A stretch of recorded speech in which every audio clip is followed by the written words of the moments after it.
Mahmoud, Aleppo, Syria, 2015.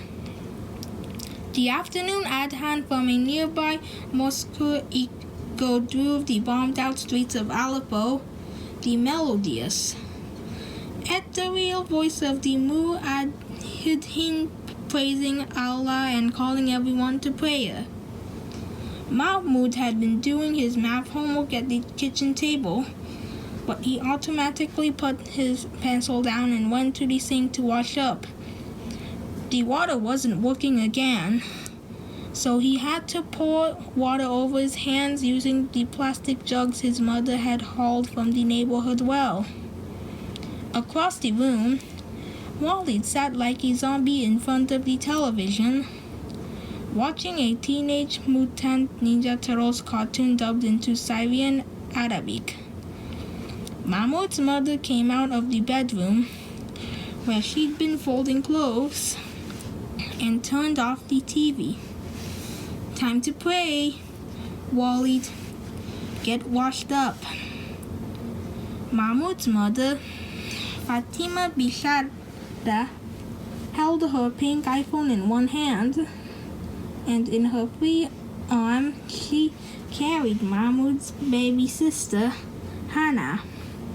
Fatima had long, dark hair she wore up on her head and intense brown eyes.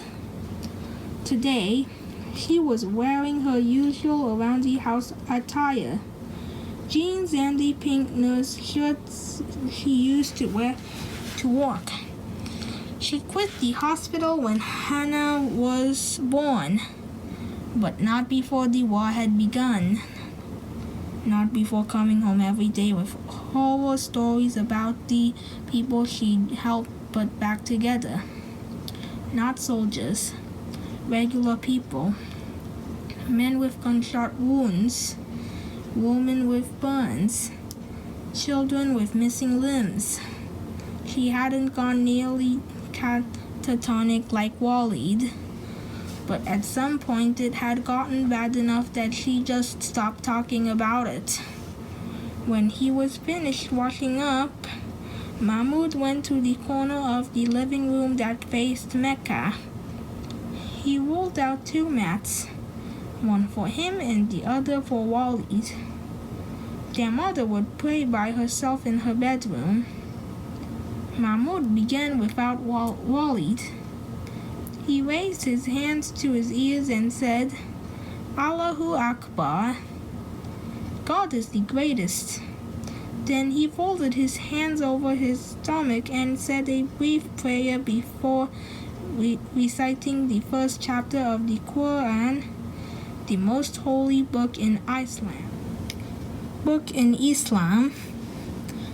He bowed and praised Allah again 3 times, stood and praised Allah again, then got down on his hands and knees and put his head to the floor, up on his knee, praising Allah 3 times more.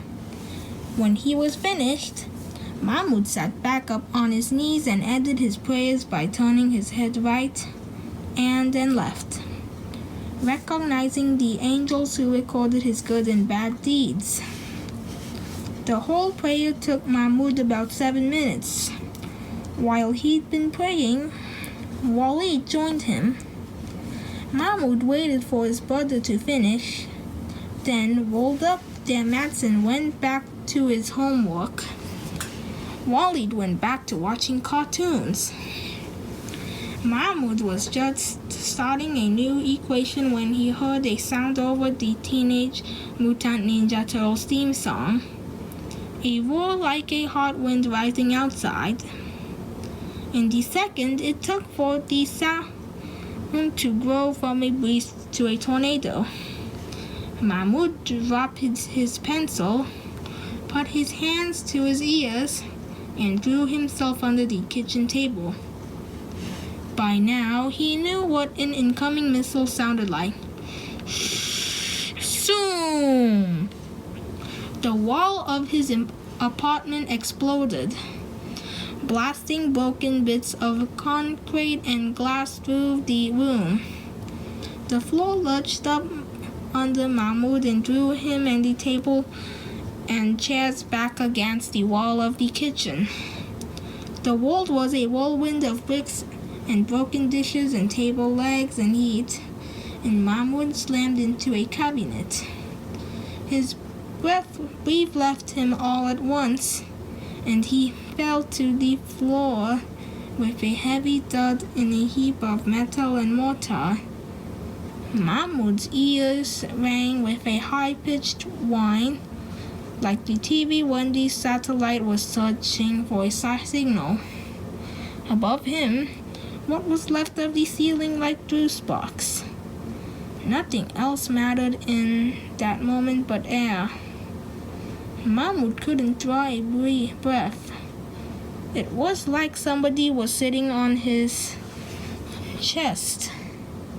He thrashed in the rubble, panicking. He couldn't breathe.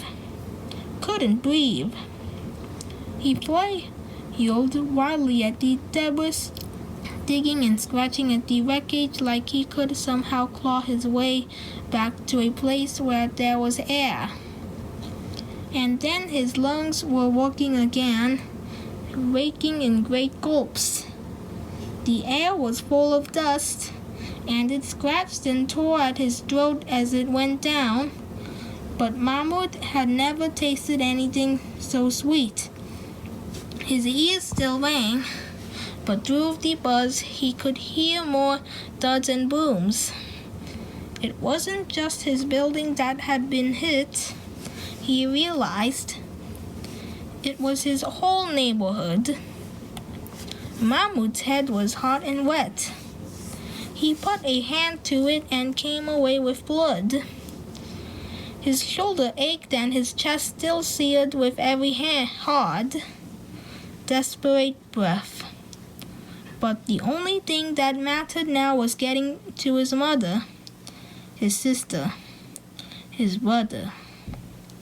Mahmoud pulled himself up out of the rubble and saw the building across the street in raw daylight, like he was standing in midair beside it.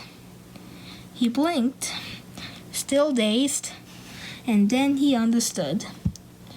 The entire outside wall of Mahmoud's apartment was gone. To be continued.